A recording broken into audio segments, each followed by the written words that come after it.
Okay, let's talk about a moment we've all lived through. It's late, you're on duty, and there's that one boarder who's still not back. You feel it right in the pit of your stomach, don't you? That mix of being worried sick and, let's be honest, pretty frustrated. It's one of the toughest, most common challenges we face. So today, we're going to walk through this exact scenario, using a really practical, field-tested guide to help us reflect on what we do and why. Right, let's just jump straight in. Picture it. The door finally opens, and they walk in. What is your gut reaction? Your honest-to-goodness first instinct? Is it a flood of relief? A flash of anger? Do you immediately launch into a lecture? Or is your first thought to check if they're actually okay? Just pause on that for a second. Because what we do in those first few seconds, well, it sets the tone for absolutely everything that comes next.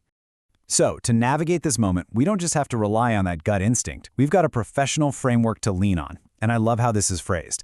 This is not a rigid rulebook. It's a tool. Think of it more like a compass for your professional judgment. Something designed to help us make the best possible call when we're under pressure and move from that initial gut reaction to a really thoughtful professional response. And here is the absolute #1 non-negotiable first step. Before anything else happens, your primary role is safeguarding. Not discipline, safeguarding. Are they physically okay? Are they sober? That initial check is everything. The broken rule, it can wait. The welfare of the young person standing in front of you, that cannot. And this is where we kind of have to turn the camera back on ourselves, because our own emotional state in that moment is so key. Meeting the student at the door with a blast of anger and turning it into a late-night drama, it just doesn't help anyone.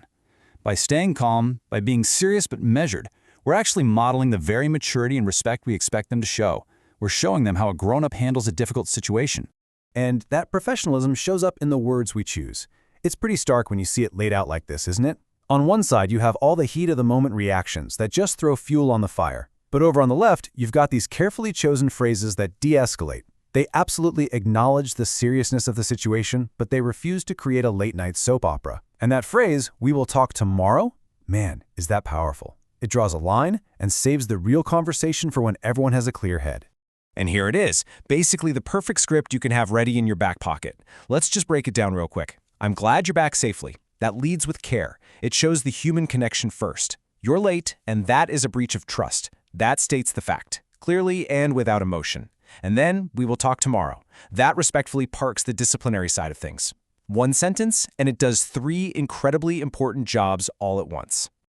Okay, so the immediate incident is now managed, the student is safe. But this is where we have to make a really critical shift in our thinking. Our professional curiosity is really just getting started. A student returning late is rarely just about a broken rule. It's a piece of data. It's information. And our job is to figure out what that information might be telling us. This is the big move from thinking about discipline to thinking about safeguarding. So these are the questions that should start buzzing in the back of our minds. Maybe not in that exact moment at the door, but definitely as we reflect and follow up. And look, this isn't about being intrusive or nosy. It's about understanding context and potential risk. A single late return, it could just be a silly mistake. But a pattern of them? Well, that's a huge safeguarding indicator that something else might be going on in that young person's world. And of course, then comes the follow-through, the practical, essential stuff. Step 1, record the facts. Write it down in the log objectively, the time, their state, what they said. This makes sure the whole team is in the loop. Step 2, inform the team. Log it for handover, and if you have any safeguarding worries, you contact the DSL. And then Step 3, that follow-up conversation. That calm, structured chat the next day is where the real pastoral work happens. It's where you start to rebuild that trust. So, we've navigated the incident, but our job still isn't done. The ultimate goal for us, as professionals, isn't just to get really good at reacting to problems, it's about building a community where those problems are just less likely to happen in the first place. This is where we shift our focus to prevention. So how do we do that? Well, a big part of it is making sure our rules and expectations are crystal clear and actually make sense for the age of the students. But honestly, the most important thing is that last point. Have we built the kind of relationships where a student feels they can actually call us if they're in trouble instead of just hiding and hoping they don't get caught? That relationship, that trust, that is the single best preventative tool we have. And it's so important to remember that we aren't just making this all up as we go. We're not out on an island. All of our professional judgment, every decision we make, is exercised within the framework of our school's formal policies. These documents are the anchor. They're what ensures we're being consistent, fair, and compliant. They've got our back. We've managed the moment. We've done the follow-up. We've thought about prevention, but there is one final really crucial step. And this one isn't about something you do with the student. It's about a reflection you do for yourself and with your team. This is where the real, deep professional growth happens.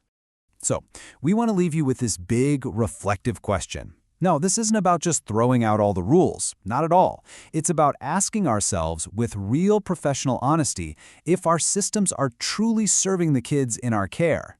Are our rules a tool for their growth, or are they just becoming a source of conflict? It's a big question, and it's definitely one worth sitting with.